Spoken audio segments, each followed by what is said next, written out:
Lagi ka pa rin ba pumupunta dito kahit nawala na tayo? Hindi naman. Kanina lang ulit. Coincidence nga eh. Ngayon din pala kita makikita. Spencer, okay lang ba na wag na muna natin pag-usapan yung dating tayo? Naiilang kasi ako eh. Oo naman. Kape nga po. Ako na. Wow! Ako na. Ito po. Kape. Ayan, bayad.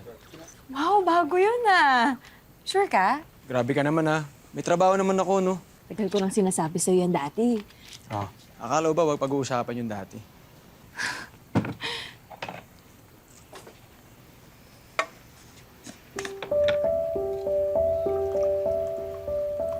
Kaya yung kape mo. Ano yan? Sino nagbayad niyan? Wala, di na ako nagbayad. Nadaan ko sa charm sila ate. Wala naman ang mukha mo. Pati dito, inuutakan mo sila. Ano, gusto mo o ayaw mo?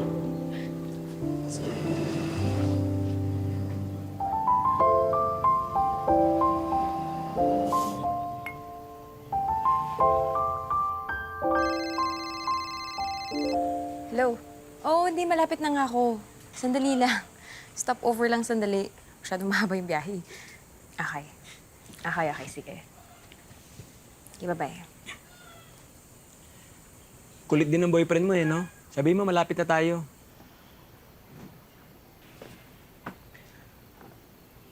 Sinabi ko na. So, boyfriend mo nga. Bakit nga ba hindi ka nagkaroon ng girlfriend pagkatapos ko? Oo, akala ko ba hindi natin pag-uusapan yung mga ganyan? Bakit? Hindi naman tungkol sa atin yun ah. Wala naman kasi tayong closure.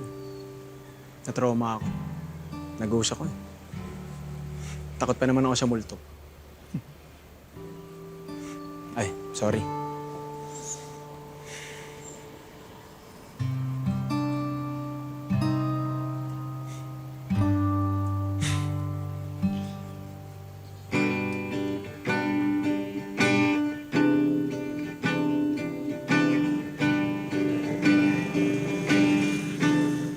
Nagising ako, kasama ka. Ewan ko sa'yo. Ikaw lang ang minamahal. Walang iba sa buhay ko, kundi ikaw, sinta. Walang iba Tuloy mo! iniintindi sa buhay ko ito. Ikaw lang. Ikaw at ako, sana'y huwag magbago.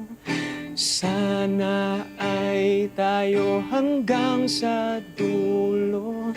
Ina maghanap pa na... Jane! Jane!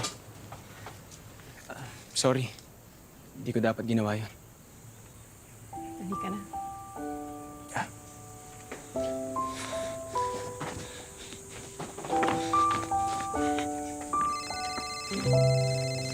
Sino ba yung... Ha? Wala. Huy, teka. Tama ba itong dinadaanan natin? Mas okay kasi yung view dito, kaya dito kita dinaan.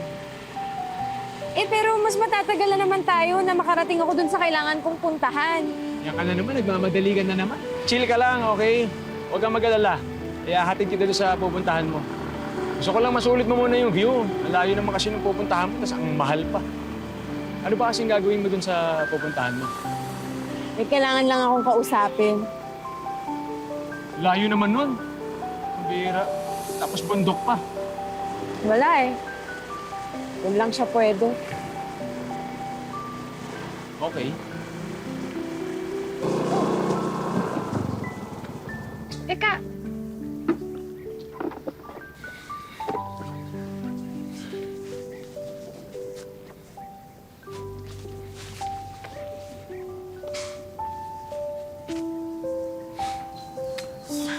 Akala ko naman kung bakit tayo huminto.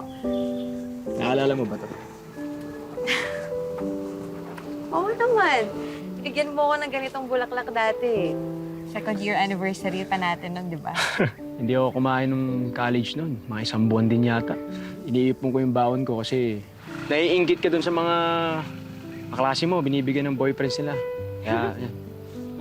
Ay, nung college, Yung unang beses kitang makita, grabe. Tinamaan talaga ako agad sa'yo. Pero mo, 1:00 ng hapon ang uwian ko. Tapos tumatambay ako hanggang 7:00 ng gabi para masabayan ka lang. Tapos di mo pa ako pinapansin. Ay, naalala mo nung after graduation? Ay, ano? Yung nag-iyakan pa tayo. Ay, oo. Kaya akala natin mag-LDR na tayo kasi baka mag-work ka na abroad pero di man pala natuloy. Ay, di. Yung kasi, ginib up ko talaga yun para mas makasama ka. Sus! Alam mo, sayang yun. Sana tinuloy mo yun, no? Bakit? Worth it naman ah. Mas gusto ko talagang makasama ka ng mas matagal. Nawala ka nga lang. Pero sa maniwala ka man o sa hindi, naka-move on ako. Okay na ako. Talaga lang, ah. Talaga. Okay na. Wala na yun. Okay na yun.